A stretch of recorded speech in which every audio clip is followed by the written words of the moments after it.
Welcome back to the Yarn Yard podcast. I'm your host, Kevin Austin, and today we've got someone pretty special, someone I've taken a lot of inspiration from, and has been a big permission slip to lean into ease and flow. And so today I hope that we can invite some others to join what you call the quiet rebellion. Ooh, yeah. Forgot I said that. I love it. You've got a few paraphrases that I love that I've got here we're going to get to. Oh, excellent. All right, dude. It's so good to be here with you. Yeah. And thank you for flying up here. It's of course, man. For those of you that maybe don't know yet, Kevin flew up to Cairns, far north Queensland, instead of doing this over Zoom, which is really nice. It's cool to be here in person. Thank you for the internet for allowing us to do all the amazing things we do, but it's nice when it's organic. Awesome, man. Well, thanks for being here. And I think we're going to take it slow. I think that's something that I definitely appreciate about your approach is just taking the time, So I might get you to kick things off just for my audience. Just a bit of an intro to who you are and your background and what you're doing with yourself. It's funny that you say take things slow because I still do feel like that's a daily practice. Like my default is let's go, go, go, go. So the practice is in slowing because the go, go, go has served me well, but it's also, there are elements of sustainability of always going. I don't have an unlimited battery and can definitely go into my reserves easily if I'm not mindful. But B, when you're going really quickly, move fast and break shit, which I do, but then I also create responsibilities and duties and obligations, which is okay. My mentality has just been do it and then find out later, which is the fun way to do things. But slowing down has been the focus of this season. Bit of background. I say this differently every time because it depends on where I'm standing in the moment. But born and raised in Montana in the United States, American dad, Australian mom. And we came over to Australia in the early 2000s and then kind of went back and forth for many years until kind of had to pick a place to settle. And Australia made a lot of sense. It's a good country. And the last few years have been divergent and exciting.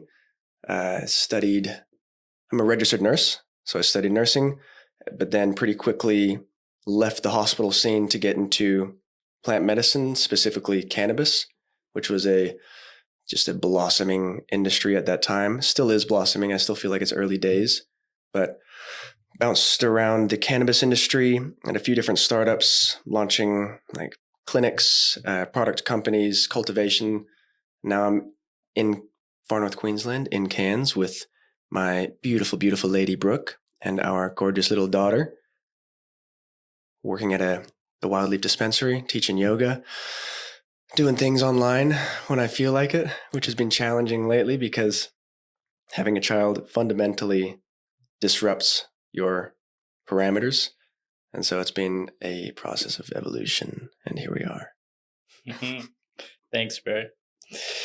Yeah, incredible. I think there's something that I think resonated quite a lot with your approaches. I guess, just there's a lot of quite dynamic in terms of what you're doing and I guess very open as well. And you speak a lot about that. And I guess, where I wanted to take this was something that you made a video about the other day, which was the Japanese term, Yutori. Yeah. And yeah, for a lot of people, they'd probably know you from Instagram and content creation. And you also have a podcast. Yeah. This might be helpful. Yeah. It's very helpful, by the way. Thank you. I'm glad to hear it. Yeah, so you were speaking to this Yatori concept. And yeah, I guess what I want to dive into is the value and the expansiveness that we can actually tap into when we slow down. Because yeah, I'm sure you can agree. I think a lot of us have been born into like a culture and a society where we tapping into our reserves quite a lot. Yeah. I like how you put that. Yeah. Yeah, man. I mean, this is, I think, the going to be a journey for most of us that are paying attention to how we feel and what we want, is an eventual recognition of, oh, busyness is not a badge of honor that I want to wear. Like, it's not a moral quality. It's not like a social accolade to be the busiest. Hustle culture, so to speak, is lots about doing and doing and doing, but not very much focus on like why you're doing it and like where you're doing it from. And if you even need to be doing all the doing, like, to slow down in not opposition, but in response to a fast world. I mean, spaciousness is a term that's used a lot right now, and I really appreciate that it is being used, because we have an incredible access to information. Algorithms are just getting more and more refined to the individual, which, early days of the internet, you had to really search around for the stuff that you were looking for.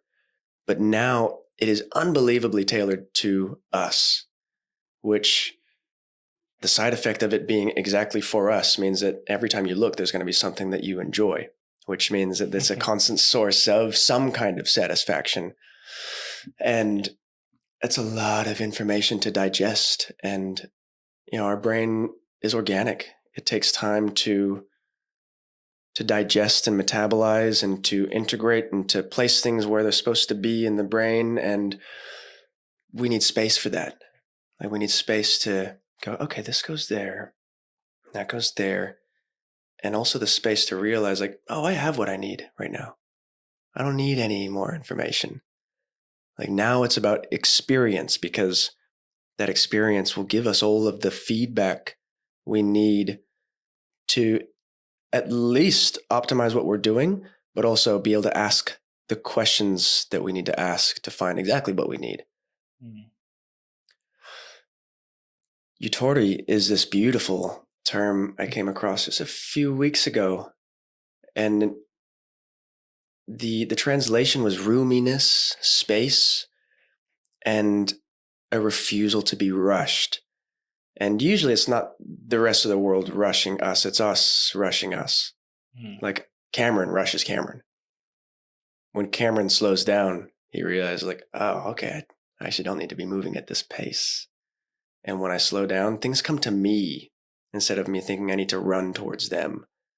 And it's like this, it's a different position in consciousness that I feel leads to more potency over productivity. Like, I'm definitely doing less lately. And there are certain metrics that will show that.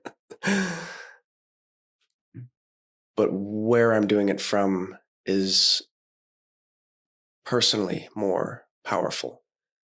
And, anybody, especially in the social media landscape, like, if you're creating content, it is a total psychological journey. Like, if you're reflective and introspective and thoughtful, it's a total maze. Like, there are days where it's so simple and obvious of, I just speak about what I want to speak about, and there we go. But when we don't have the space, and we have these kind of pressures and motivators to create. It's easy to act.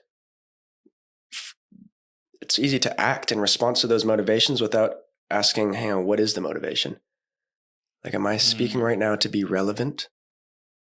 Am I speaking right now because I don't want people to forget about me? Because I'm seeking some kind of validation? Because I am seeking dopamine?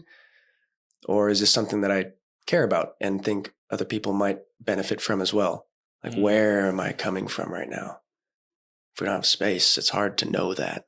Yeah, it's hard to ask the question, really. Is why are we doing the things that we're doing? Yeah. And yeah, I like that you highlighted that it's Cam doing it, because I think it so much is us, and we create these narratives in our own head, in our own experience, that we need to be here at a certain time, and if we don't, then someone's going to be waiting for us, or yeah, the list goes on. But it's, I think a very interesting change in, I guess, a way we approach life, at least compared to how we've been doing things. I mean, like, when I first started to do social media, I was listening to Gary Vee, and there's incredible wisdom across the internet. Like, you can find really practical, meaningful knowledge, but not take it all from every person, right? Like, little bits and pieces here and there with enough space to think, oh, how does this actually apply to me? How can I use this little nugget of information and integrate it into how I'm doing things? Because we need space to just like tinker and trial. And there's exploration versus optimization. There are times to kind of explore and expand and do something differently, or pivot completely. And then there are times to really hone in on current processes and see how I can maximize these and minimize friction. But I remember Gary Vee said, if you want to go anywhere with social media, you got to be posting 5 to 7 pieces of organic content every day. And I was like, what about 3 a week? Like, is there a different path that we can take here? And it is a numbers game. Like, there's the the exposure effect, and statistically, the more you make, the greater chance something will pop off, and it just takes one for that to happen. But again, it's like, how much of these pressures will I take on as pressure versus just a little metric here and there? And what's the expense of that, of overextending ourselves? Yeah. I think is another important question to ask. But yeah, it's interesting that we've fallen into this place, I guess, where we are now having the time to think about these things, which seem quite simple. I always I've used it a few times, is the wheel of death analogy on the MacBooks, which is like when there's too much overload, the whole system freezes. I know the wheel of death. And sometimes you got to close some tabs. Oh yeah, dude. Yeah, and this is I learned about this concept a few days ago called pivotal mental states. And a pivotal mental state is essentially the point at which transformation becomes inevitable. Like, some examples would be the guy that was smoking 30 cigarettes a day finally receives a diagnosis, lung cancer. So he quits smoking. Or he wrecks his car and quits drinking. Or his doctor says that this is your 4th heart attack. You're not going to get a heart. Like, you're low on the transplant list. And so he's like, all right, well, I'm going to move and exercise and eat right. And so it reaches a point of unbearable discomfort or intolerability before we make a change. And that's when we reach the pivotal mental state. And at that point, it's like, which way do we lean? Do we surrender to the demon, to the vice, to the poison, or do we claim a sense of autonomy and agency and overcome that? And the same thing goes with all of these processes. It's like, how much friction does it take to eventually find flow? And some of that is just like ruthlessly eliminating things that don't need to be done. Like, you find that if you are divergent and you do lots of things and you have lots of arrows in your quiver, something eventually gives, because you can't sustain that kind of output. Yeah, I would totally feel that, man. And it's what was the phrase? Pivotal mental state. Wow. Yeah, that's incredible. Yeah, I guess it'd be nice if we don't need that push. well, right, it's like but it's one of those things where I'm just gonna pause for 1 second. Yeah, I just noticed that you're like slightly out of frame. Oh yeah, I can get slightly more in the frame. Yeah, appreciate it, man. Is there any functional purpose to resistance other than trying to stay the same? Like, life has to adapt, right? And we have this kind of interesting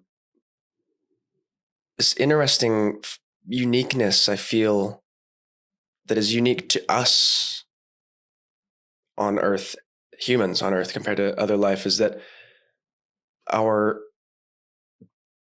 cognitive openness, our capacity to receive information, ideas, without being closed off to it, has a direct influence on how we learn and how we feel and how we grow and change. And it's another place in consciousness. Like, if we're resisting, we're fearing. We have a fear of some kind of disruption, change to what we think we know. And so to be open, radically open, is to free yourself from all of the assumptions we carry about how life should be. It's like, I need to work really, really hard to get this job, and that will allow me to go to this place. And then if I work hard and hard and hard, then I'll get to that place eventually. It's like, what if you were radically open to the idea that you don't have to work so hard and grind yourself to dust to reach this point of success? Like, it just, your receptivity, I feel, is correlated to how strongly you identify yourself with your ideas. But if they're all just kind of ideas and we don't own them, you get to be in a much more like fluid and dynamic place. Like, I'm always finding out that I was wrong about something. And it's excellent because I don't want to stay wrong.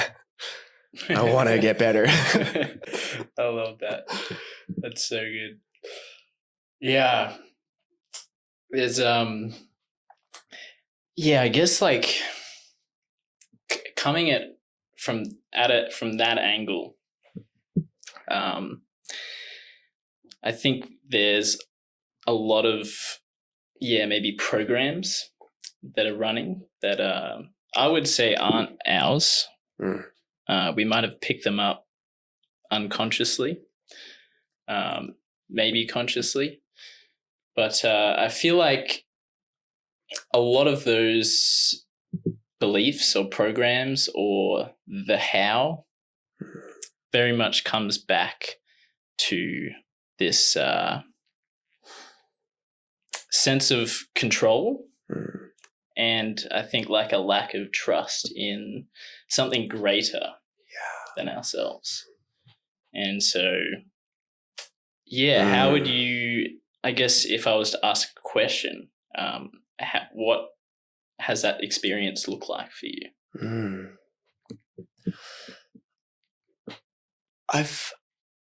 I'm very fortunate because I've always had a sense of trust in the universe, not like tied to any kind of deity or God or omnipresent being, but just a trust that the world is good.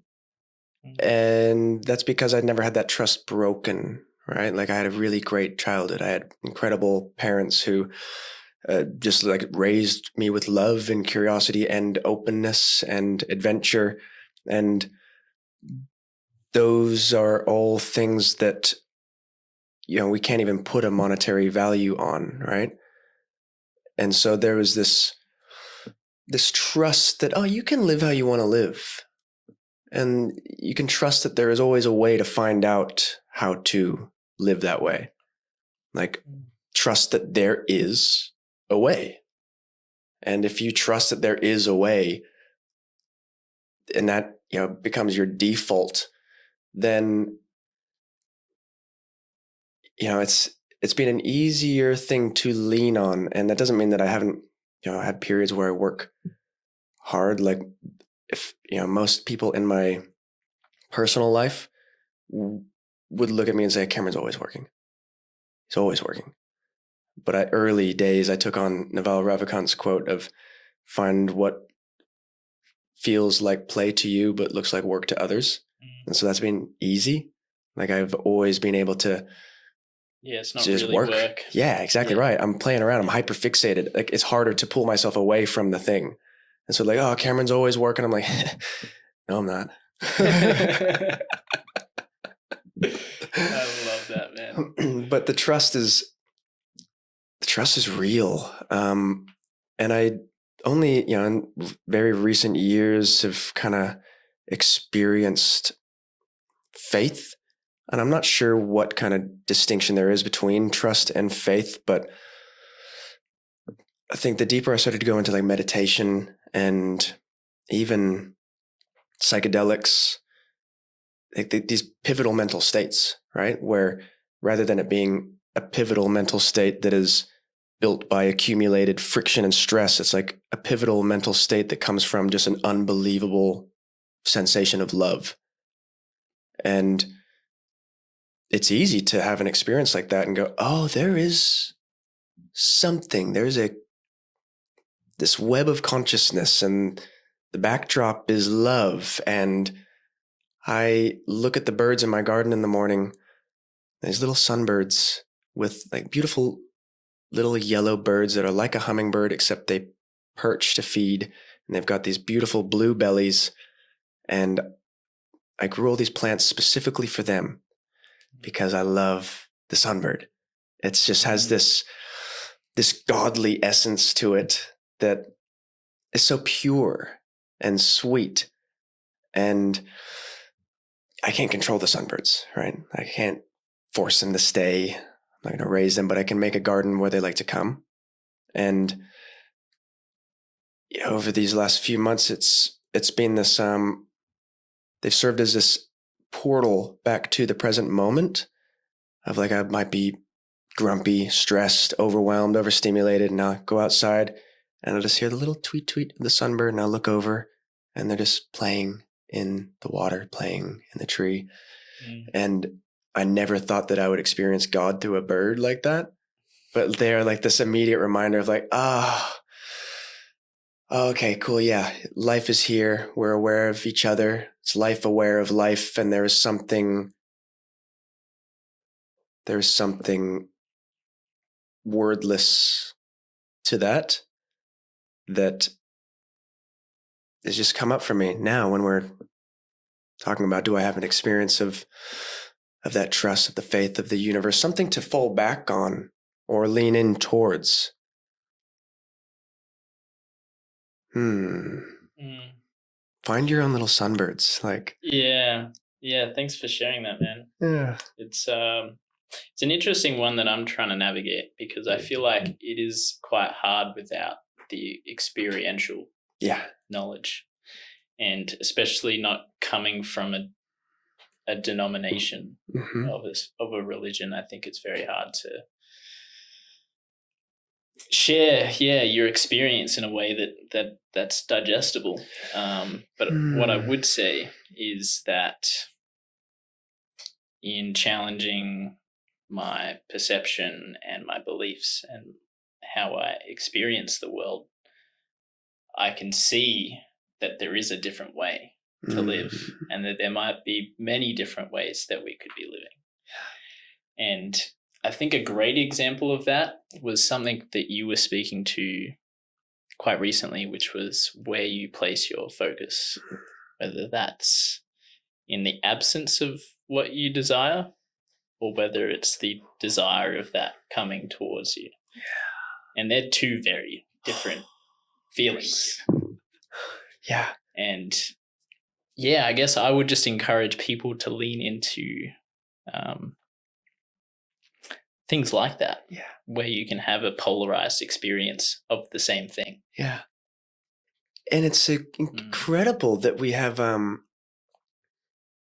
where you place yourself, where you're thinking from is so influential on everything else that follows. Like, you can have a problem that loses its problematic essence relative to how good you feel. Like finances, right? You could feel stressed and overwhelmed one day because you don't feel that great inside. Like you're tired, maybe dysregulated, maybe not eating enough, taking care of yourself. It's a feedback loop that just kind of keeps going. But then on another day, you might look at the same exact challenge and you're not worried. You're not stressed. You're like, oh, this will pan out. I'm doing good. Life's working in my favor. I'm getting better and better. This is actually an opportunity. And the challenge itself hasn't changed. It's just where we are positioned changes. And so, we have desires and wants and needs. And when it comes to, focusing on things that we want, first, I think it helps to recognize that we don't want the thing, we want the feeling we get that is kind of mediated through the thing. And so when we see that we don't want things but feelings, then we can focus more on how we feel without pinning the hopes of that feeling on something external. But then when we should also embrace our desires, right? Like it's an invitation to lean in a certain direction. But if we are caught up again in our world of assumptions and we're not receptive to that thing, it's like we can have a desire that just causes suffering because we're so convinced that we don't have it. And we're so convinced that we're not going to get it. And there's too much to do. There's too far between us and that thing. And so we've naturally, I think, are predisposed to focus on what we don't have because we have a negativity bias that's kept us alive. And we are fortunate because we are in a different place with humanity. Like we're not generally getting dragged out of a cave by a saber-toothed tiger. We're not, getting butchered by a neighboring tribe. We are safer than our amygdala has recognized. And so we have this old lizard brain in there that's just like, danger, watch out. And I'm like, where? It's a Tuesday. I'm walking to work. What's wrong? And the amygdala is like, I don't know. Something though. Something's got to be wrong. It can't be this good. So then we create our own rush, right? Yeah. And it's interesting because that probably influences then, the days, weeks ahead of that. So, yeah, I think that time and space to really integrate our experiences. And there's a call and response. Like the universe. Have you ever experienced like a bhakti yoga class? No, not experienced. It's like bhakti is the yoga of devotion. It involves lots of mantras and chants and singing, and it's this pouring out of yourself to allow something else in, right? The idea of a mantra is it's repeated until it's invoked in sensation, right? And then you feel what it is you are chanting, and it pushes all the worries and the doubts and the concerns to the peripherals, to the wayside, and you are just the place in which that mantra is occurring, right? There's a call and response, just like we are in a valley. We might shout into the void, but then the void shouts back. And it's an echo of exactly what we've shouted, right? Like the first evidence of mankind inhabiting one place on the map is in caves and areas of the land that were resonant, where we could sing and dance and the land would sing back to us. And so we knew that we weren't alone. There was this like transmission occurring. And we don't have as many caves now, and we're not chanting and dancing and entering trance and transcendence together, but there's still that call and response where whatever you put out will be reflected back. And so if you say, I really want more money, the response that comes back is, he really wants more money. I really want to be loved. And the response is, he wants to be loved. And so like if you are affirming the absence of something, the absence is just affirmed right back at you. And you get taken away from the recognition of what is here in this moment. And so even if what you want isn't here, we can affirm that it's on the way. And if your response to that is, well, how do I know it's on the way? It's like, enter the zone of receptivity. Like, you're not here to determine how, what, when. You're just affirming what is coming to you. And you're open to that coming to you. And it's like, I'm excited to receive what's coming to me. Just a one sentence that you can just, I'm so excited to receive what's coming to me. And then we feel good now. And that, again, changes how we interface with all of our life. I love that. And I was using an example to a friend the other day to try and explain this, because I did hear it from you. And what I came up with was, your experience maybe after you've been heartbroken, if you see like a couple and they're like intimate, and you observing that after that painful personal experience can be quite triggering, and you're kind of repulsed by what you see. And as time goes on, if that person heals their heart a little bit over time, then how they might approach that same interaction would be leaning into, I guess, the beauty of that interaction that they're witnessing. And I think those two examples generate a very different human experience. Absolutely. And like that,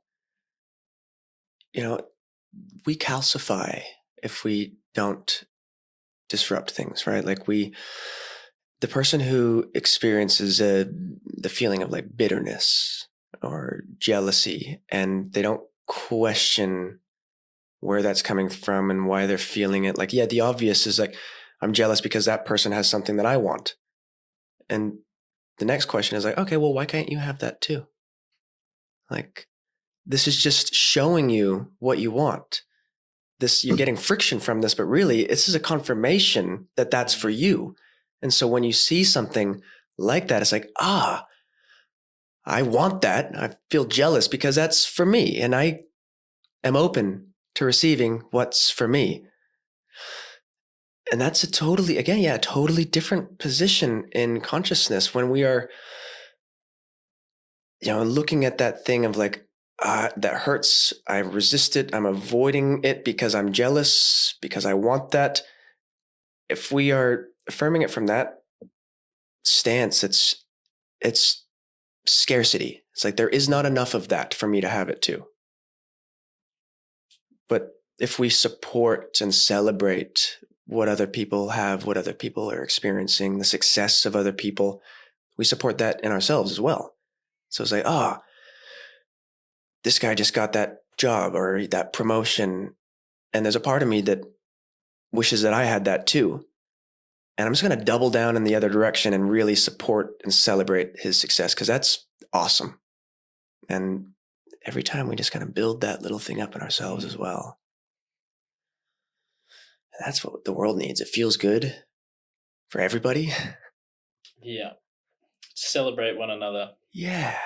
Like really be like, fuck yeah, dude. Awesome. I want it too. So I'm going to use this as an affirmation that I'm going in the right direction, right? Everything can be a sign. Everything can be evidence. Everything can be confirming your direction if you see it that way. Like, all the friction we experience is showing us where flow could be. And it's all kind of like energetic homework. It's like, how can I use this to position myself? It's not a determinant. It's an indicator, and I get to choose how I respond to that. Amazing. Yeah, I love that, man. It's so good. I think that'll perfectly segue into the extremes that we can kind of fall into, but also necessary. And I think it's a big part, like experience. You got to be on the ground doing it for yourself to see. And you were speaking to, I guess the opposing extremes and the chaos within the world, and how that can actually be seen through the lens of balance, because I think that's something that a lot of people are trying to work towards, or something that is attainable. And in my own experience, I think it's been something that, it's just set myself up for failure, because I think my own perception of what balance was may not have been correct. What was your perception of balance? I think like homeostasis, or like regulated, you know, like at peace. So balance as a state or a destination rather than a process. Yeah, but even in saying that out loud, that a state of peace is an extreme, because it has to have an equal opposite.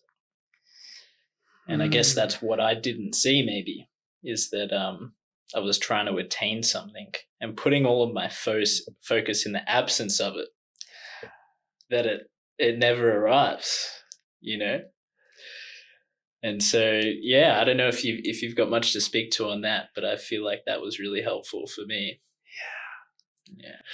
Definitely. I mean, this is like every subject and concept that is super simple is only simple because it's infinitely complex, I feel. And that's like the paradox of everything, is that we go on these complicated journeys and rabbit holes to arrive at very simple destinations. Like, you approach a period in life where you don't feel good. Finally, it gets bad enough to make a change, and you start going to Muay Thai or going to yoga every day, going to the gym. And at some point, that statement of just do it clicks, and you go, I was just supposed to do it. Like, just show up. At first, it's just the words, and you're like, yeah, I get it in concept. But then experience goes, here is the emotional correlate for that statement. And then you come across it again, you go, just show up. And it's like, oh yeah, so profound. If I just show up, everything else unfolds. But when you're purely working in the thinking realm and the analytical mind, like, you can't analyze your way to peace. The analytical mind cannot build a ladder to escape itself. So we have to find things that cut through that analysis and often defy logic, right? Because you're trying to reach a peaceful destination through logic alone. It's not enough. We got to be radical with these things. Of like, peace, I don't feel, is something that's independent from chaos. I think peace is how to cope with chaos. Peace is a place that can hold space for chaos without becoming it. Like, the peaceful person it's not like they have no chaos in their lives. They're just a little bit better at observing it, a little bit better at not getting embroiled in it, a little bit better at stepping back and saying, oh, I am the chaos right now. And if I just sat down and focus on my breath for 10 minutes, maybe this would all quiet down. And then there's, the global stage, like, that the world has got chaos, always has, always will, right? Like, the law of entropy means that energy will always break free from any system that tries to contain it. And so there's going to be chaos. There's going to be things that are out of control. And we have access to all of those things. We see literally war live streamed. What? Like, I'm over here and I can get on Reddit and watch 18-year-old Russians and 18-year-old Ukrainians shooting each other in the head, wearing GoPro vests, and just like laughing. And so we have access to these things. And I feel like people use the suffering of people on faraway lands to justify not doing anything about their own suffering. And I've experienced this when I've said anything online about not watching the news that upsets people. They're like, well, how do you stay informed? This is very privileged. And like, fuck yeah, it's privileged. I'm not in a war-torn country right now. Thank you, universe, for that.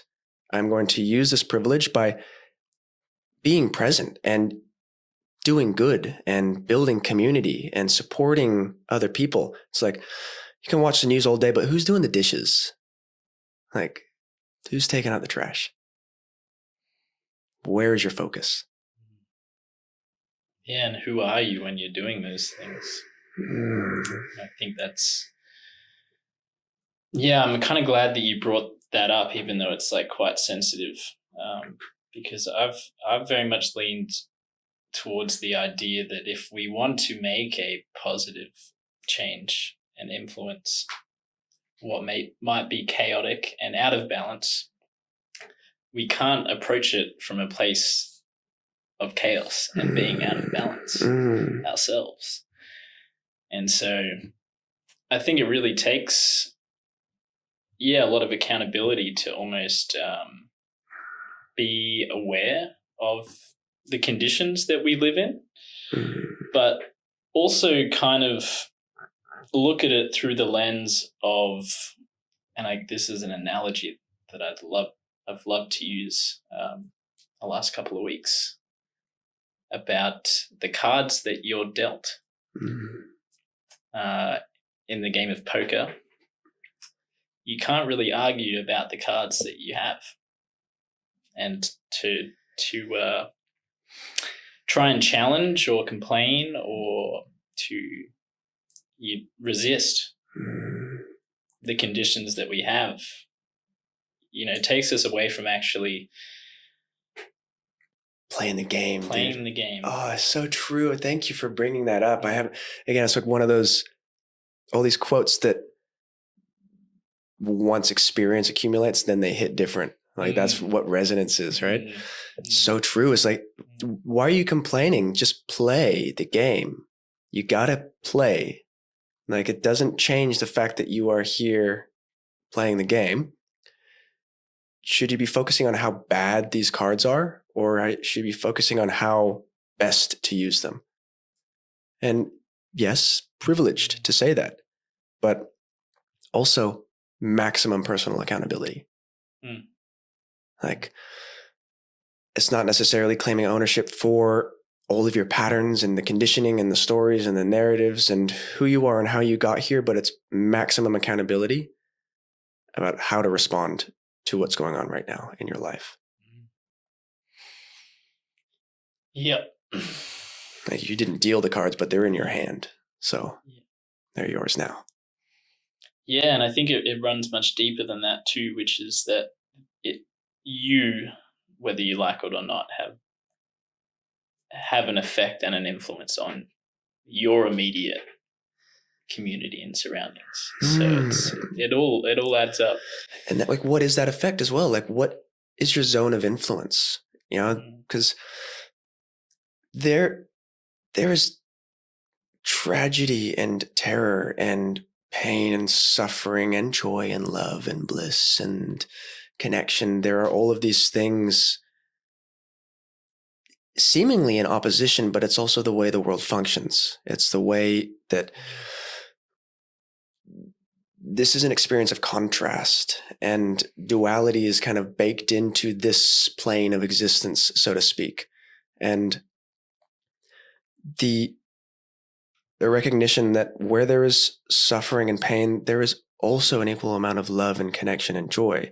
And it is not up to the world to prove that to you. It's up to you to place your attention on a place where that is confirmed through evidence. And that can be challenging. It can be hard, but like a deconstructive or a, let's say, negative mindset, if left unaddressed and undisrupted, calcifies into a negative person.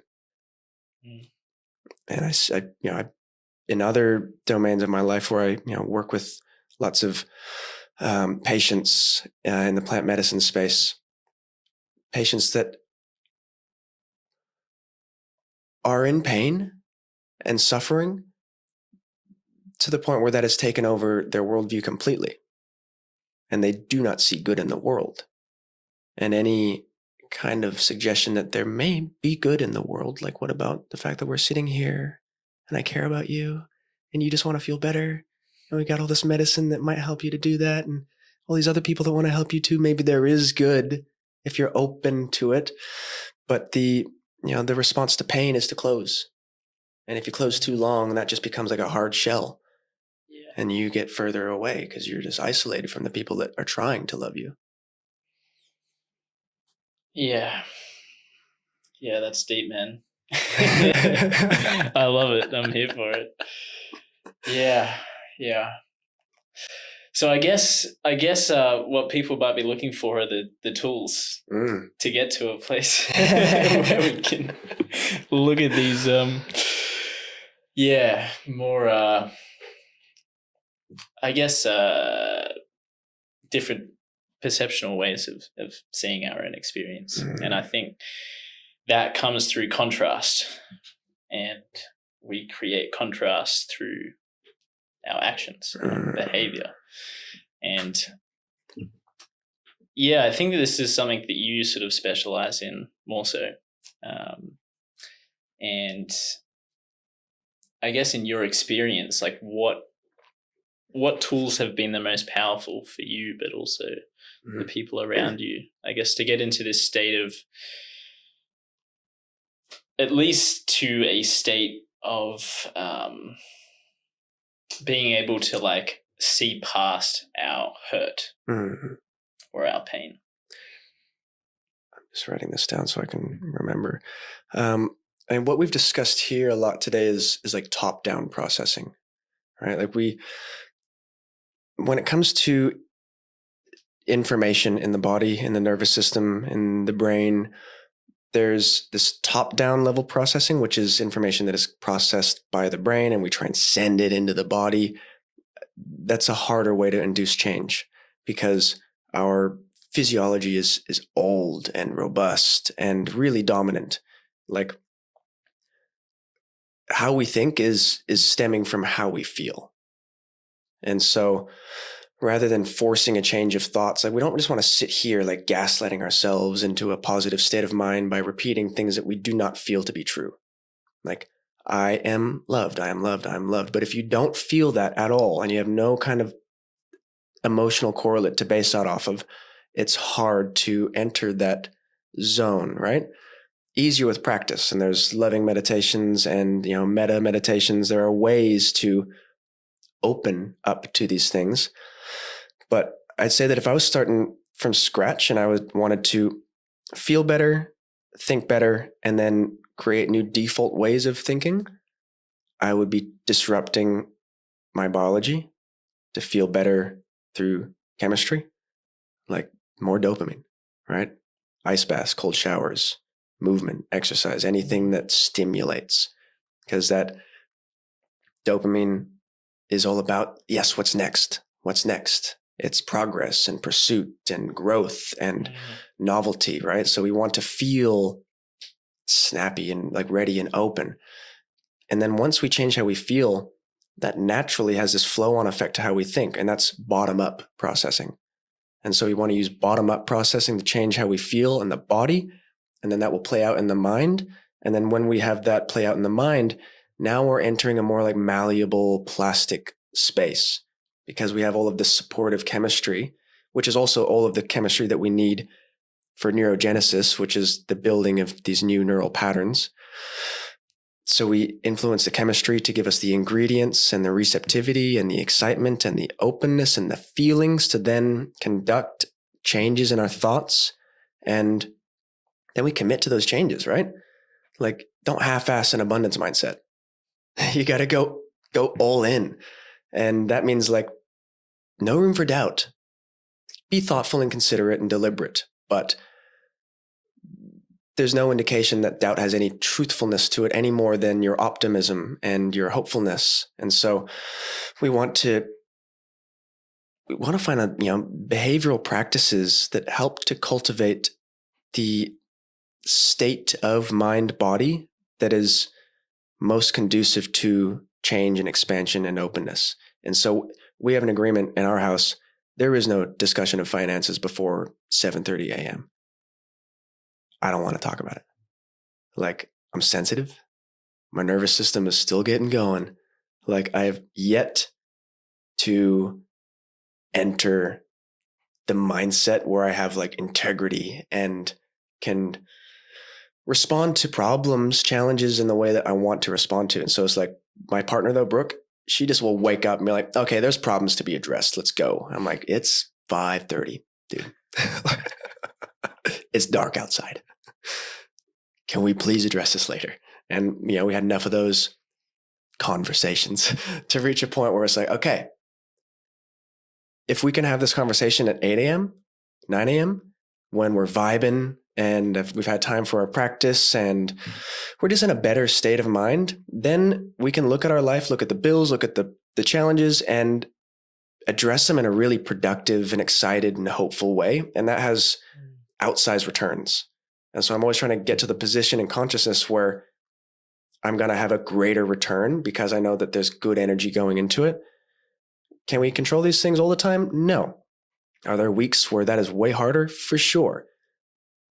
But the more you practice it, the more accessible it is because you're just building new neural sets. Like a mindset is a collection of circuitry that has been repeated enough to enter and access. And there's patterns of thinking that have connections in the body. And so a certain composition of emotions leads you to a certain state in the mind. And then that's where you think from. And so to change your state of mind, to change your state of consciousness is to feel different and think different and build that out. Like whether you approach it from a place of alter ego or, you know, embodiment, like that's the process of embodiment is that you speak something and you repeat it and you repeat it and you repeat it until you start to feel it. And when you're feeling it and feeling it, it's infusing itself into you. And once you feel it enough, you are it. And so then you're thinking from that place rather than of it. And that goes back to, are we focusing on the absence or the presence? Beautiful. I hope that makes sense. Oh, yeah. Yeah. I love that, man. So good. Oh. And community, right? Like finding people that are vibing with you, finding people that are with you because you're not doing it alone. Like anybody listening to this, you're not alone. That you want to feel better, you want to do better. We do too. I'm not here because I figured it out, but because I'm here with you, right? And so finding a community of people that support and celebrate your success and vice versa. And I feel that the collective is really kind of shifting with that. Like we're conscious, we're aware. This is a really strange and beautiful time for humanity. Yeah, brother. Yeah, brother. It's sick. Yeah. And I think if you can get a glimpse of that, it's a lot easier to lean into. Yeah. And so like, if you don't know where to lean into, like, you know, it's easy for me to say these things because I've felt them and experienced them. Like if I say that I, you know, want if I'm going into my abundance mindset, I have an experiential direct contact with abundance that has happened enough times where I know the feeling. I'm not working towards some vague idea, but like, that's the feeling that I'm going for. Yes. And same, you know, that's what psychedelics and plant medicines are for, I believe, is that they give you the glimpse, like the imprint of like, hey, this feeling of unconditional love that you're, you know, experiencing right now on mushrooms or ayahuasca or something, that's occurring in you. Like the drug can only do what it's doing because you have the capacity for this unconditional love. So here is a direct experience of it. Now go practice towards that in your day-to-day life. Knowing that you have felt it, there's a memory of it, the body knows what it's like. Now you have something clear to actually practice towards. Yeah, and I feel like for people that aren't leaning into that, the next best thing would be breath work. For sure, yeah. And I think that's been really powerful for me to find this state of centeredness and wholeness. Yeah. Without I would say like the integration. Yeah. It's very it can be it can be a daily practice. Yeah. Maybe more than once a day. 100%. Like that's really is the first place of like connect with your body. Like be in the body. Whatever kind of modalities help you to really have a relationship with the physical self, because we live in a very thought-based world right now. Lots of ideas and information and mind dominant. And so it's easy to feel like you're just like a floating head that happens to be on a body that has these annoying needs. And I get it, dude. There are days where I'm like, just deliver me a cube of nutrition. I don't want to think about this. But having love for the physical self and cultivating love for the physical self, this is your vessel for experience on this plane, and it's here for you as well. It's a space that allows all of these experiences to go down. So love the shit out of that. And if you don't love it yet, then dive into a practice that leads you to that love, because the body is capable of incredible things as well. And all the drugs in the world, all they're ever going to do is unlock an innate capacity you already have. And the breath is the best way to familiarize yourself with your landscape of just like awareness and consciousness and just being here is presence. Beautiful. Yeah. I love it. Yeah, dude, this is a fun journey. Thank you. Thank you, man. I guess something I do want to really speak to is the abundance vortex. Mainly because I just want everyone to be abundant. Yeah. And but you spoke to this quite recently as well, and I think it was really on point. As it was I guess very much related to your experience, which again is a very crucial part to be able to speak on. But could you speak to that? Yeah. And even maybe kind of if you have an example of a contrasted experience in your life. Maybe Oh yeah, every day I get the contrast. Every day, dude. So the vortex of abundance is an idea that I heard from Abraham Hicks, right?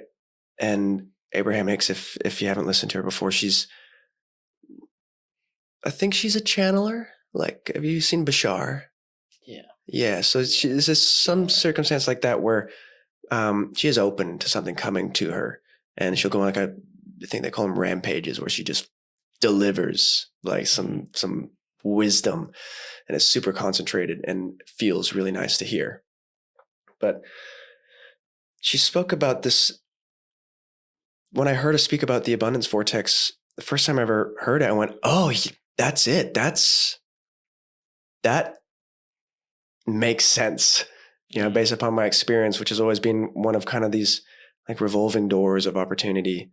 And there's little windows that open up and windows that close, maybe because I'm just like no longer interested.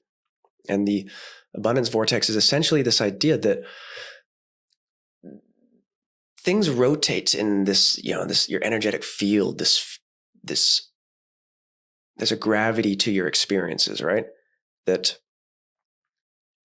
you could look at it, from the perspective of I did this job for 6 years and that gave me the skills to then apply for this company and they really liked my resume and I'll be able to go here, like a very linear kind of boxed approach to progress and abundance. But the abundant vortex just feels and sounds so much better to me because it's the same idea, except you're working with the universe. Like, it's not this thing of like, I have to do all these things. It's like, oh no, I'm in collaboration right now. I absolutely am collaborating with this universe that operates through the call and response, and whatever I put out there will circulate back to me. It's like this boomerang. You throw it out and it comes back. It's like, oh, there's 4 boomerangs now.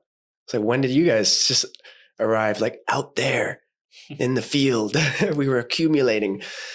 And, patterns attract patterns. Anything that is of a like attracts itself. And so, that comes into this idea of cooperative components, I think she calls them, the conditions. And sometimes, you might have a hyperfixation and it leads you in a certain direction. And everybody says, oh, so you're going to do this for your career? You're going to do this for your job? It's like, yep.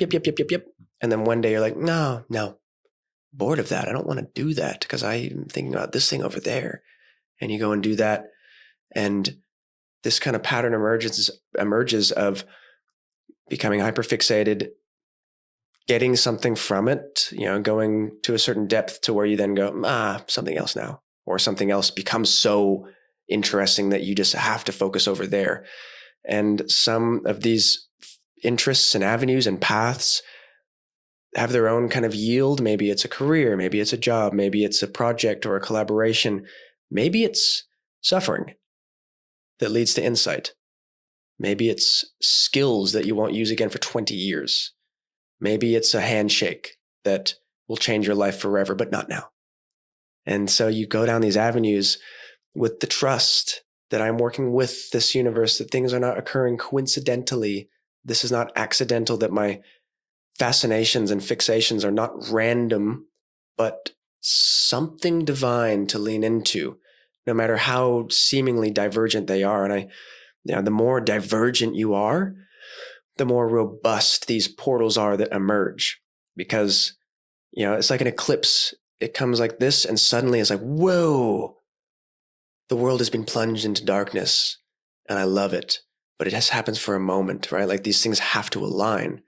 And the more cooperative conditions and components there are, the more things are kind of circulating in this vortex, and they continue to build. And, in terms of like practicality, what's been most helpful for me is kind of knowing when to go and when to rest. Like when to plant and when to wait, when to harvest or when to burn it to the ground and focus over there. It's like, if you navigate a river, like a whitewater river, there are going to be parts of that river where you're just floating and just the river's carrying you. You don't have to do any work. The work is being done. You get to just enjoy the float. And then there are other times to like paddle like hell. And there are times to just little tweaks here and there to put you in the right place so that the river again carries you and does the work for you. But if you're paddling hard all the time, you're not going to notice the parts of the river that are just like, hey, dude, you could be over here right now and just float and enjoy your experience. Too busy like grinding and grunting and burning yourself out to a crisp. And so it's like knowing, okay, it's time to wait now. Like I've done what I feel needed to be done there. And then you point your awareness, your attention somewhere else, and it circulates back. It's like every time I want to change what I'm doing in the cannabis space, pivot to a different position, work with a different company, I will get on LinkedIn and I'll just make some cannabis content. And I was like, throw it out there and then just kind of just dust my hands and go back that way. And then maybe it's a couple of days, maybe it's a few weeks. Inevitably, there will be an invitation that comes out. And it's like I throw something into the abundance vortex, wait until it presents itself again. And then it's like you just get to filter the invitations. Amazing, bro. Yeah. I love that. You're already doing it as well. It's like if you show up on social media, you get to offer yourself in a way that is received and reflected back at you. So you don't have to do like so much searching and reaching, but it's like here, and then you wait for it to come in. It's like force versus power, right? Yeah, and I think releasing like the how is a big part, because what you were speaking to is, these divisive plans we could come up with how we're going to get to a certain place, but there might be a lot better options. There could be way better paths to take. And Yeah, it's really, really interesting. I think unless you're open, you're not really aware to those opportunities. Absolutely. It's Yeah. like, and I speak to people all the time in a different capacity that have zero idea that I am on social media in any capacity, right? Like most of the people I work with in my current role don't know. I don't bring it up. I don't say it. They're just like, they know me as the cannabis nurse. And patients, I'm working with patients usually at least half an hour to 40 minutes for each person. They have no idea what's coming. I'm like, yeah, we get them the medicine, but it's like, so what do you want from life? Like, oh, well, I really hate this job. I'm like, okay, do you have to be there? So, well, yeah, because if I'm there for another, 2 years, and I'll get this and that. I'm like, is that what you want? And most people don't ask themselves what they actually want. How are you going to know if you're not willing to ask? Something that changed my life was asking myself, do I want to be rich or poor? Mm, And I don't think really there's many people that could answer honestly and say poor. yeah. But we don't get to that point. Yeah. To maybe like be open enough to that being a possibility. Yeah, that maybe you don't have to suffer so much right now. And maybe you've this job has served its purpose in the accumulation of all these skills and how you've navigated all of this friction and discomfort. Like you really know what you don't want. So what do you want? Because they're so focused on like how bad this is, how much I don't want to be here, how much of an effort it is to wake up knowing I'm going there. You know that now. So what's the flip side of that? What direction does this point you in? And are you at least giving yourself the space to ask and listen? And would you say that that's like what that wall is maybe the resistance we feel to maybe the unhappiness or the discontentment we have towards certain things, and maybe at least this is what I'm getting, is that in following your excitement, the doors open. In disregarding your excitement, the doors close. You close, or the doors never even show themselves. You don't realize like you're trying to fucking open this door the whole time, and then it's like turn around, there's 100 other doors. Like there's a book that I read, it was quite a while ago, maybe it's like 2015, 2016. I was like 18, I think. And it was the third door. And the third door was this idea of like, all right, well, the front door is not accessible and you can't really find where the back door is. Just find the third door. And the third door is the one that you make. Like the second door might be a handshake, but the third door is like, hey, I'm here. And people are like, whoa, how did you get in here? It's like, I don't know. I just thought that I'd be here. And so here I am. And that has always worked for me. It's like the path is always there. But if you go down any portal for too long, it can become a tunnel. And it's hard to see the light when you're that deep. Yeah, I love that. It is just like going back to what you said before is showing up. But just maybe not showing up in the places that aren't good for you. Yeah, dude. And we probably don't have time to discuss this right now, but like find some kind of philosophical, spiritual framework that helps you to look at your life from a different place, right? Like rather than it be, there's all these things that are wrong in my life, all these things I got to fix, all these problems. It's like, let's use a framework for this. Go to the 8 limbs of yoga, right? The Yoga Sutras of Patanjali is this incredible framework and context through which yoga is historically delivered. In the West, we know yoga as a movement exercise practice, but the 8 limbs of yoga, the historical context is that the movement is one of 8 branches, and all are done in preparation for meditation. And before you even get to movement, there's the yamas and niyamas, and these are just some general guidelines for how to engage with yourself and the world. And so it's like non-harming, there's non-harming / compassion, love, reverence, truthfulness, which is satya. There's asteya, which is non-stealing, brahmacharya, which is right use of energy, and aparigraha, which is non-attachment. And so like right away, you can use non-harming. In what areas of my life is there harm going on? Pain, whether it's inflicted upon me or whether I'm inflicting it on the world or on myself. In what areas is there unnecessary pain occurring? That moves on to truthfulness. In what areas am I not being true to my word? What areas am I saying yes to things that I would really like to say no to, or tolerating treatment from somebody else that I really don't want to tolerate?